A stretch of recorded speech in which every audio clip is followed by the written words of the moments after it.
This video is sponsored by Brilliant. Find out more later in the video. If you're a human, then congratulations. You are the most complex being in the universe that we know about. You have thoughts and feelings and can represent them with speech and writing. You have a mind that can experience and decode the world around you and transform your inner thoughts into actual changes in the outside universe. You can form complicated social networks and relationships with the other humans around you and work together seamlessly within a shared society. However, perhaps the most remarkable thing about humans is that despite the eons of cosmic evolution that allowed life to form, and the biological evolution that resulted in the most complex beings the universe has ever created, is just how different we all are from one another. That is, until we merge into the nightmare homogeneous flesh creature that we're destined to become in our near evolutionary future. People have different faces, bodies, and personalities. People have different interests, cultures, and languages. Even with the aspects of ourselves that are not so all-encompassing, we all have those little quirks and eccentricities which are ours and that separate us from the rest of the species. No doubt there are communities that are united through their shared interests. I mean, furries are a thing. But each member of a community is still an individual with their own identity. However, the differences we've looked at so far only take into account the differences between humans that are separated across space, those that occur across the countries and continents in our own time. The differences become much greater if we expand our search to include humans that are separated across time as well. Now, we can include the humans that existed millennia ago, with all their different cultures, theologies, and philosophies.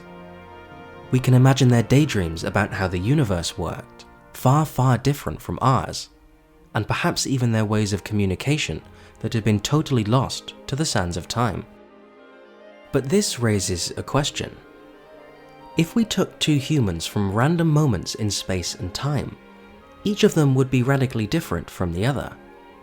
Nonetheless, we'd have no difficulty in recognizing both of them as human.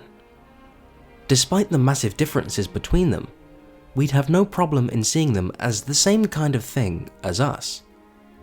This means that all of us must have some idea, no matter how obscure or ill-defined, about what exactly makes a human a human. However, this definition is a difficult one to find, due to the fact that what counts as a human has a tendency to change drastically over time. If we reach back into the past, we would find that many ancient civilizations thought of their enemies as subhuman barbarians. This sentiment has continued in more recent history, where certain isolated populations were thought to be primitive, and not of the same status as civilized nations. If we look ahead into the future, we could even speculate about a transhuman society, where technological advancements meant that what we are now would not classify as human anymore. Perhaps we would be so inferior to them that it would be impossible to communicate. There's a certain point then where our differences become too extreme and there's a fracture in our definition.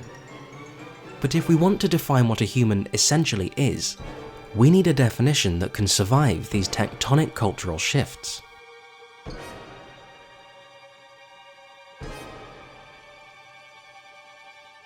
Perhaps we can find this humanness in our genetics. Of all the 3 billion base pairs that constitute our genes, only a fraction of them are responsible for all those differences we discussed earlier, and so we're about 99.9% identical with all other humans. Even between the most distant and isolated populations, we're still far more alike than we are different. Our genetic information, at least on modern scientific classifications, is what enables us to count as the same species, and so this could be what defines us once and for all as humans. However, this definition starts to look a little shaky when we consider that we're also genetically related to all other organisms on the planet as well. Thanks to evolution, all life on Earth is derived from a single common ancestor, and so our genetic information is not something we can use to demarcate a sharp line between us and the rest of the animals. characteristics that exist universally across humans often exist in other species as well, and this is a product of the fact that we have shared genes and a shared evolutionary history. Most other animals have a mind and can think, just like humans. Some animals use tools, just like humans. A few animals can even communicate with each other with sounds and gestures, just like humans. There seems very little in the way of characteristics that humans have and that no other animal on the planet does. This video is sponsored by Brilliant. Brilliant offers interactive learning with engaging lessons in maths, science, and computing. Interactive learning is the best way to learn, and Brilliant is 6 times more effective than watching lectures. The courses are clear and intuitive, catered for all knowledge levels, and can boost your creative thinking and problem-solving skills. As someone who's studied philosophy and has an interest in the sciences, these skills are indispensable when it comes to learning new concepts. There are courses from basic logic to differential equations, classical mechanics to quantum computing, so there's sure to be something to spark your interest. Head to www.brilliant.org/mystiverse or click the link in the description to join the millions of learners already on Brilliant.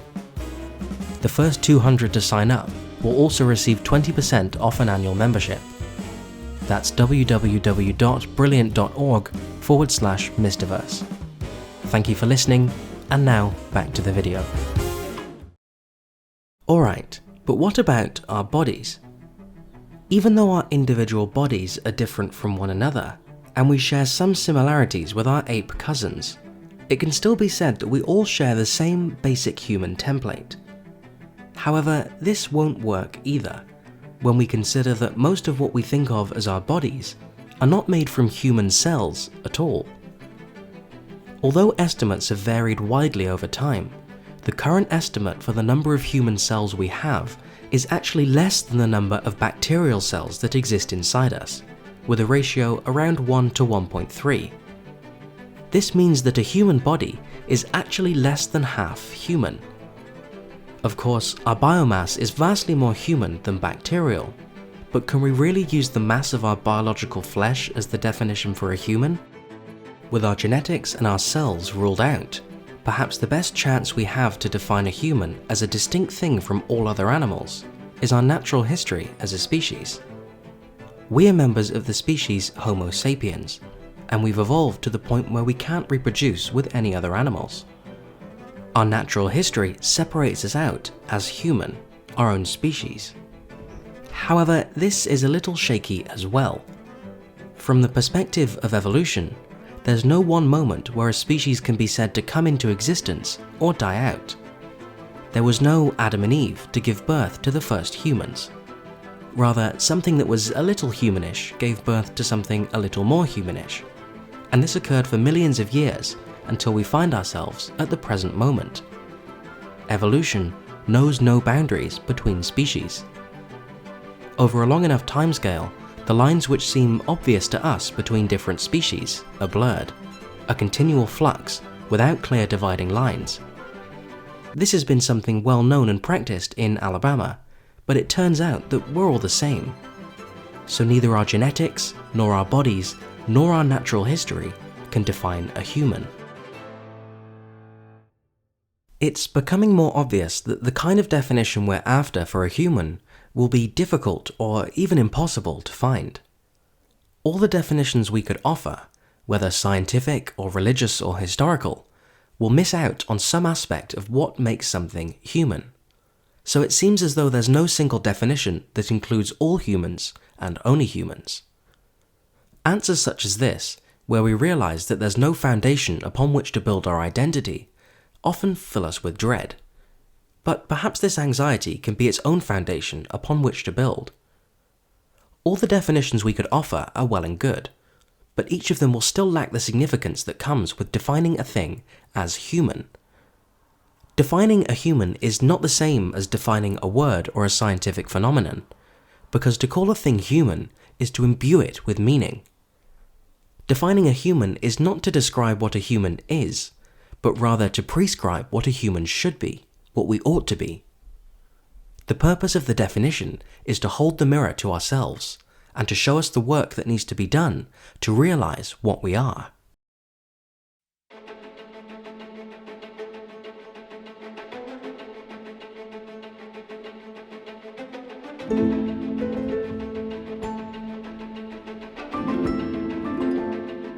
In looking for a human nature, we've forgotten that it's our nature to have no nature. We're beings who define their nature by existing. To look for an actual definition is to restrict the constellations of things that are possible for us to achieve. Things are human because we do them. We're the storytellers, the art makers, the knowledge seekers, the question askers, the risk takers. We're the tool users, the terraformers, the fire makers, the earth shakers, the universe explorers. We're the ones who gaze at the stars and wonder what we are. We're the ones who exploit the natural world for our own ends. We're the ones who send metal machines into space to investigate other worlds. We're the ones who start wars with foreign nations and hold the fate of the world at the push of a button. We are the creators and the destroyers.